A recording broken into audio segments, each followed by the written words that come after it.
What up, Thunder Lizards? It's Dev from Mtg. We like it at Magic, and today we get to do my favorite video of the season. Each and every season, baby, because you know with each new Magic set that comes out, it's the world we live in, isn't it? More and more hype.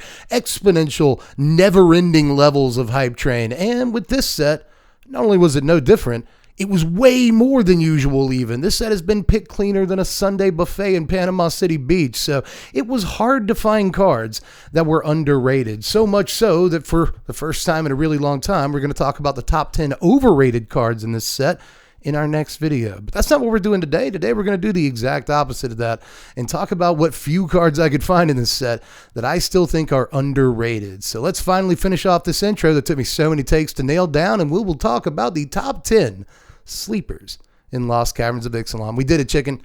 We did it. She's in here. I'm just letting you know she's on the floor down here, just kind of like annoyed with me. You know, there she is. She's hanging out. Roll the intro. And I'm your favorite Magic Channel's favorite Magic Channel. Best believe that the professor go bananas for my deck tech. Let's get down to business here in Ixalan. Those are the words of the song, right? Pretty sure. Hey, subscribe for more idiocy, but we got to go ahead and get to these top 10 cards. I'm okay, chicken. She's kind of pulling at my pajama pants. Like, everything okay, Pops? Like, yeah, I'm fine. I never exercise. She's never seen me throw a kick before, so she's like, what's going on? So everything is fine. You see how concerned she is down here? Anyway, we're going to look at the top 10 sleepers.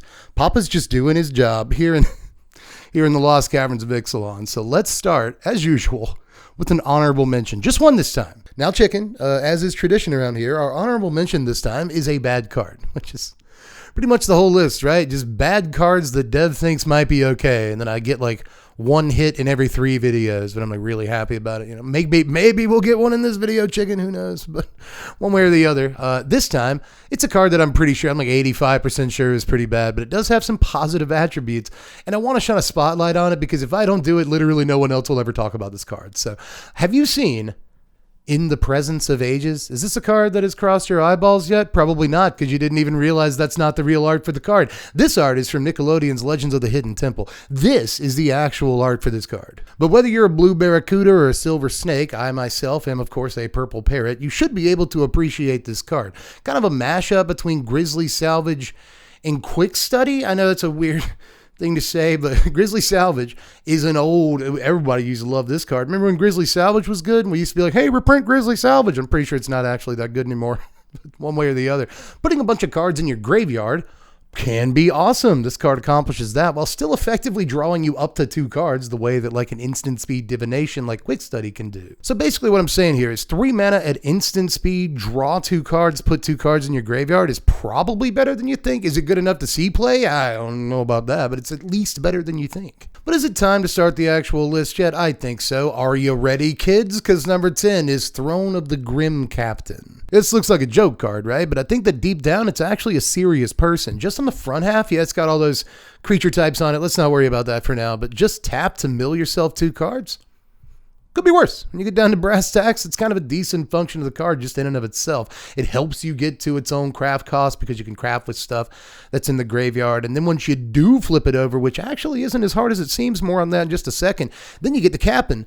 And you can crunch them. I like how it's got a keyword ability for each of the relevant creature types, right? Hexproof from merfolk, trample from dinosaurs, lifelink from vampires, and I guess pirates have menace, sure. And when it does happen that you get to attack him with the Captain, then suddenly you get to just kind of reanimate something, right? If it was in your graveyard and you crafted it with the Captain, it comes back tapped and attacking. I'm just going to keep these bars going, but one way or the other, that means that early in the game you can drop something big into your graveyard or just mill it into your graveyard with the throne, and then suddenly craft it away, and you get like a big giant dinosaur man swinging alongside with your 7/7 trample, hexproof, lifelink menace. The guy's ridiculous. I don't know if anybody else has noticed. I think a lot of people think like, oh, this takes way too long to set up, but actually I'm not like super sure about that. Let me pull the old notebook for this one because there's a bunch of creature types relevant to this card in that they're printed on it that I think are actually really good in this deck, right? Like in terms of vampires, you get Blood Tithe Harvester, you get Voldaren Epicure, and both of those create blood tokens that allow you to throw more creature types into your graveyard when you pop those.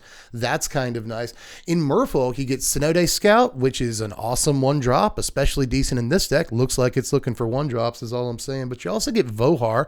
If you want that, you forget that Vohar was a Merfolk? Yeah, it allows you to loot cards into your graveyard too. There's also Jade Light Spelunker if you just want to do it all at one time. That looks like a pretty sweet card. But then in Pirates, you get Malcolm, who is probably going to go in like Esper Legends and Standard and be like a halfway important card. But if nothing else, could go in this deck because it allows you to discard cards, right? And then you can craft those with the Throne. But there's also in Dinosaurs Thrashing Brontodon, which can go into your graveyard really easily and also do stuff while it does that. And then what's his name? Trumpeting Carnosaur, the guy that you can just discard from your hand to like bolt a creature or a planeswalker. And then later on, you can craft him with your Grim Captain, swing with your Grim Captain. The Trumpeting Carnosaur comes in, you discover 5, and he's swinging 7 trample. It's ridiculous, man. Like there's some actually like decent, playable, not embarrassing creatures that you could play in this deck and actually make it kind of work, I think. And if you're still not convinced after all that talking, then why don't you just sit on it, brother? Let's move on to number 9. Don't throw the baby out with the bathwater. I got to stop at the puns. Number 9 is Tinker's Tote. You know, most people I think are aware of this card. There's been a bit of talk about it, but a lot of people think it's Stinker's Tote. I actually consider it to be a Thinker's Tote. There's a lot going on with this card. There's a bunch of mechanics not only in Standard but in other formats that this enables really easily. Notebook pull number 2. This actually goes really well with Celebration. Do you remember that was a mechanic in the format? You should. It like just came out in the last set, but it's pretty easy to forget. But it goes with a bunch of other easily forgettable mechanics in Standard like Alliance. I bet you really forgot Alliance existed, and it's really good with that. It's also Convoke because it gives you 2 guys to tap down. Bargain because all 3 of these things can be sacrificed to Bargain. Craft, a lot of craftables on one card. Descend because when you actually pay the mana and sacrifice the Tinker's Toad, that's 1 for your Descend count. That's pretty cool.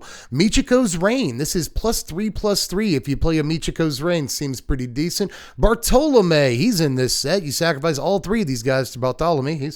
That seems all right. It also procs things like Metalcraft, and it's pretty halfway decent in Affinity because it's effectively mana neutral in an Affinity deck. So, I don't know. This just does like so many things, and there's probably like a million other like forgotten mechanics and like decent actual mechanics people do remember that I could name that this card actually like helps to trigger and works with really well. So all I'm saying is don't count it out. It is 3 permanents on the table all at one time, and there's an awful lot you can do with that. All I'm saying is it might be good to have it in your bag of tricks. But let's move on to number 8 here, which is the Belligerant. I just don't see anybody really taking this card seriously either, and I think that's a big old mistake, baby. I'm not sure how playable it actually is in Grixis because, you know, you got to play Shieldreds and not that many other 4-drops, to be honest, so it could probably work its way in as a 1 or 2 of, but all I'm saying is that every relevant creature in Grixis crews this card. You know, they play Graveyard Trespasser, they play Corpse Appraiser, both of those crew this. They play Blood Tithe Harvester, that thing crews this. They will probably play, and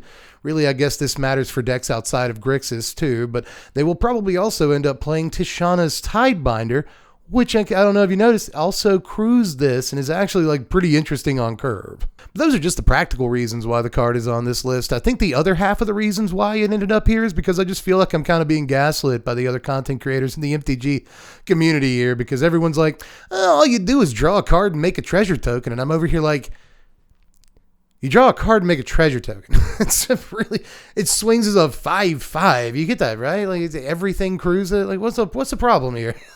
Seems pretty good to me. I'm not saying you play a 4 of or anything, but you swing with a big meaty guy that is relatively easy to crew. You draw a card, you create a treasure token. I know I keep saying that, and it's not even draw a card. It's technically better than draw a card. So just a good. Is that controversial? I don't want to get too belligerent here, but I'm pretty sure it's a good card. But for number 7, you think you've seen some bad cards in this video. You ain't seen nothing net. It's Braided Net. I think there might be something to this because back in my day, we had a card called Tangle Wire. This is not Tangle Wire. I don't even know why I brought Tangle Wire up. Tangle Wire is like broken. This is just kind of fun. But also back in my day, we had a card, sorry, called Icy Manipulator, which this still isn't because Icy can tap down lands, and it often did. But when I first started writing this video, Mind you, I'd already put this card on the list. My plan there, at that point in the video, after comparing it to Icy Manipulator, was to be like, it's not icy because this just taps down creatures, and that's not very good. But I was wrong. I went back and read the card. It actually taps down non-land permanents, even better than I thought it was when I first included it on this list. So that felt like, okay, I guess you do belong here a little bit. Tapping down non-land permanents is actually really very good, it turns out. I know it's going to be creatures like 95% of the time, but there's going to be other stuff for this to do from time to time, and it's going to be important when it does it. So I do like that aspect of it. But probably the best thing about it is that it's a removal for at least 3 turns, which doesn't make it good or unique. We've seen these like 3 mana tap a guy down forever cards in blue forever, and they're never that impactful or impactful at all. So that's not really what makes the card special. What makes the card special is its super duper low craft cost, one of the lowest craft cost, if not the lowest craft cost in the entire set.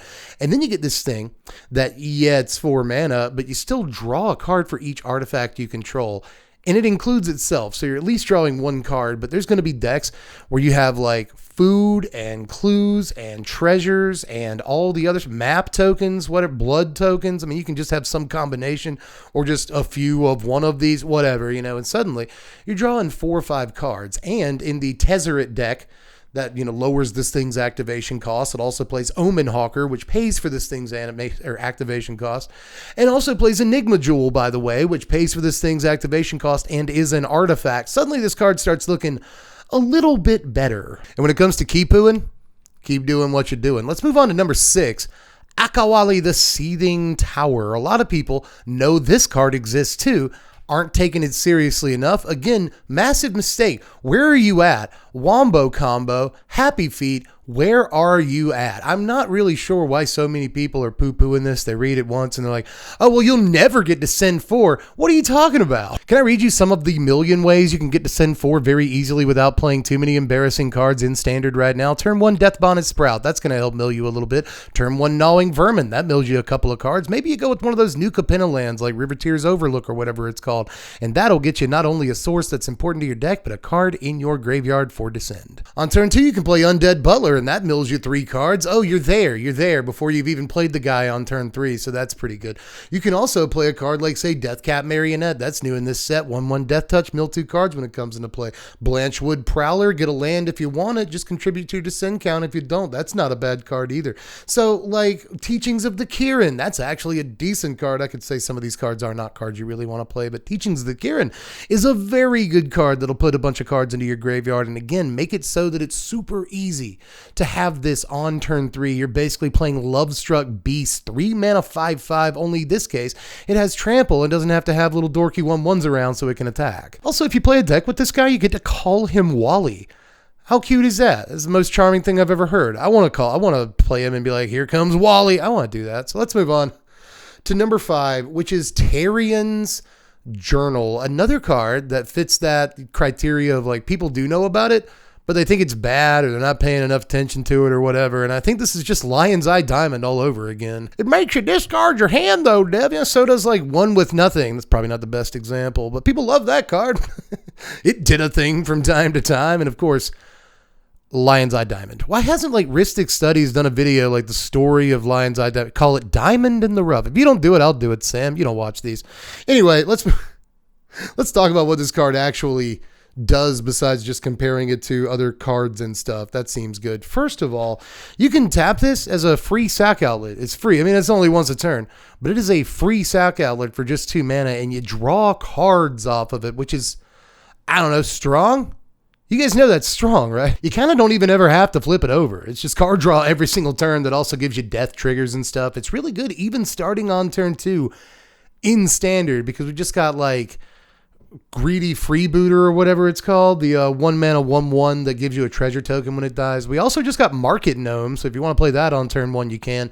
Maybe draw a card, draw 2 cards when you sacrifice your Market Gnome to your Thean Journal. Okay, so, but just on turn 2, sacrificing, the Freebooter to a Thean's Journal and drawing a card and getting a treasure token, you're set up really nicely. That's a great 1/2 in standard. Other thing it does is it just lets you cast a thing out of your graveyard every single turn. Just lets you just lets you Virtue of Persistence, kind of.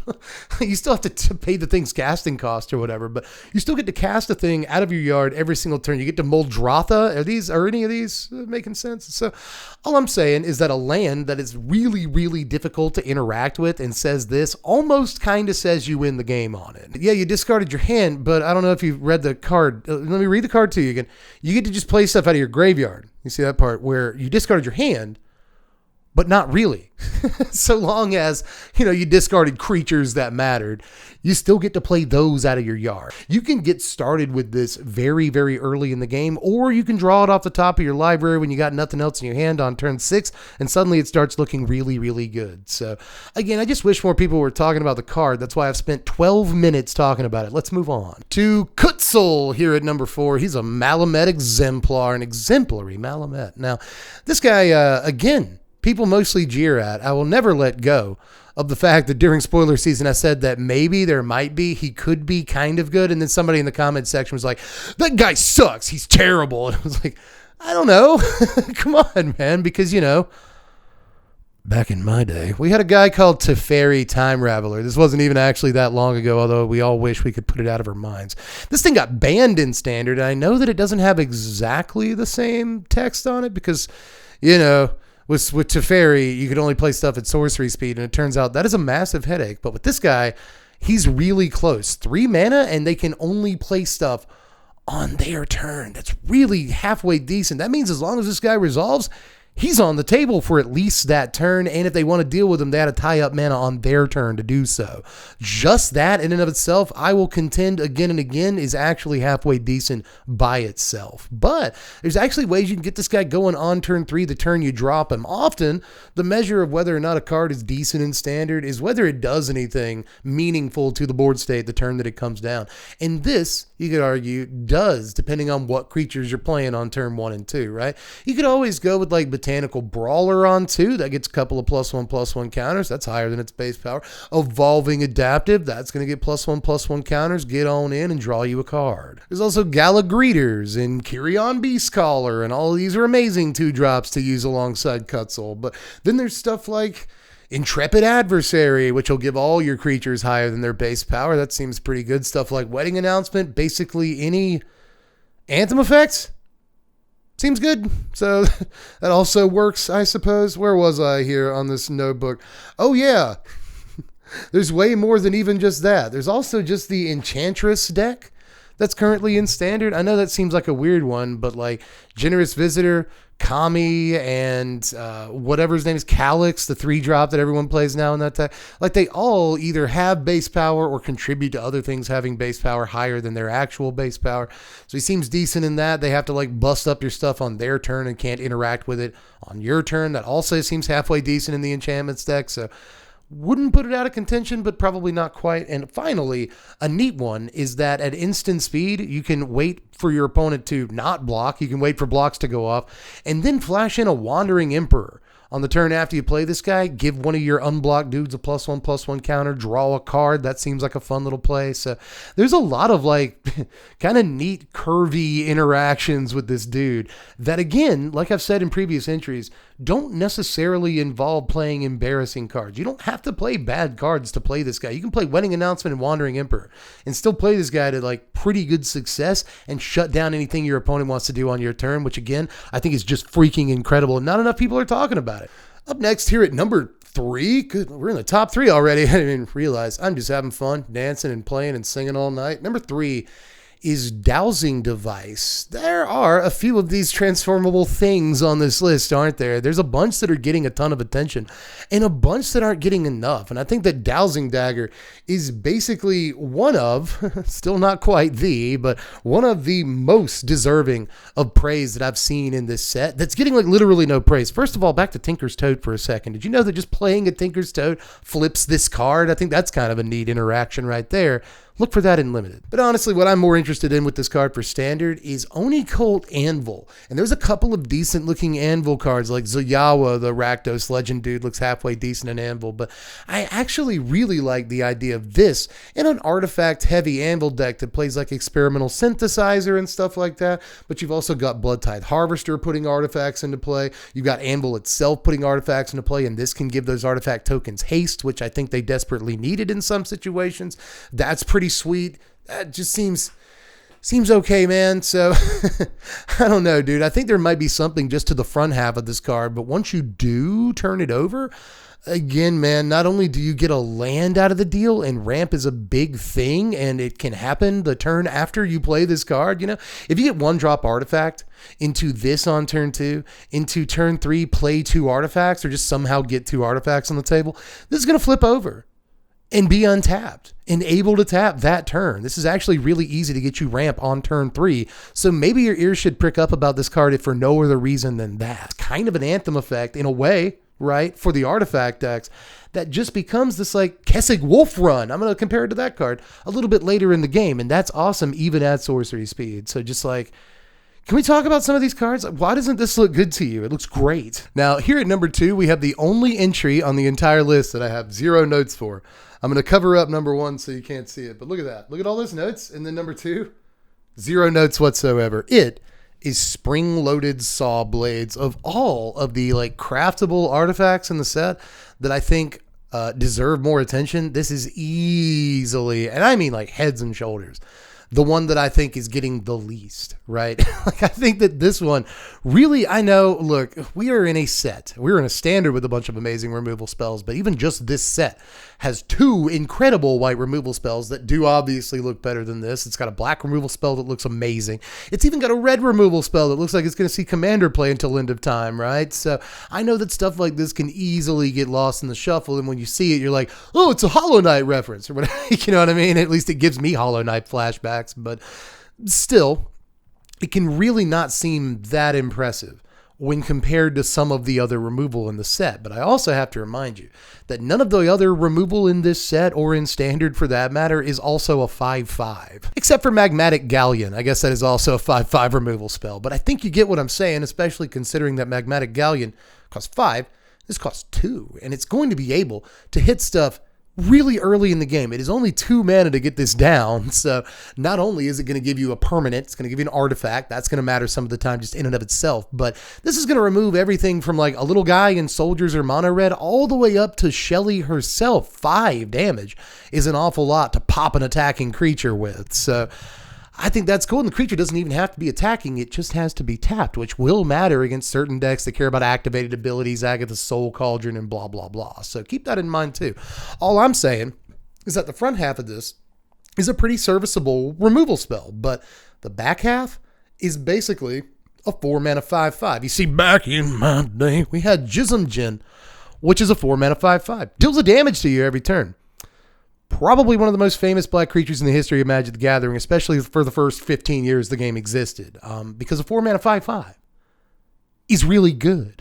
It turns out. And that doesn't necessarily hold up so much today, but all that said, most 4-mana 5/5s aren't also removal spells with literally no downside and nothing but upside. And finally, like I've said for a couple of entries on this list so far, food, clues, blood, treasure. This isn't some sort of like weird incantation I'm doing. This isn't the craft right now. These are all the different like token types in Standard. And I didn't even name them all. There's maps and blah, blah, blah. So again, you can crew this by just tapping down artifacts. They don't even have to be tokens. You might be playing another artifact or 2 you don't mind tapping down. But even if it's just a token or 2 you're tapping down, that means you don't have to tap a creature and come down on defense or offense. You can get your full attack in or your full defensive posture up. So I really like that too. I mean, being able to crew this for like 2 of the cheapest costs imaginable, being able to craft it for just 4 mana to get a 5/5, being able to play a 2 mana instant speed removal spell that also puts a permanent on the table. Like, all these things add up to be a really good sounding Magic card to me. Is that English? A good sounding Magic card? It looks good,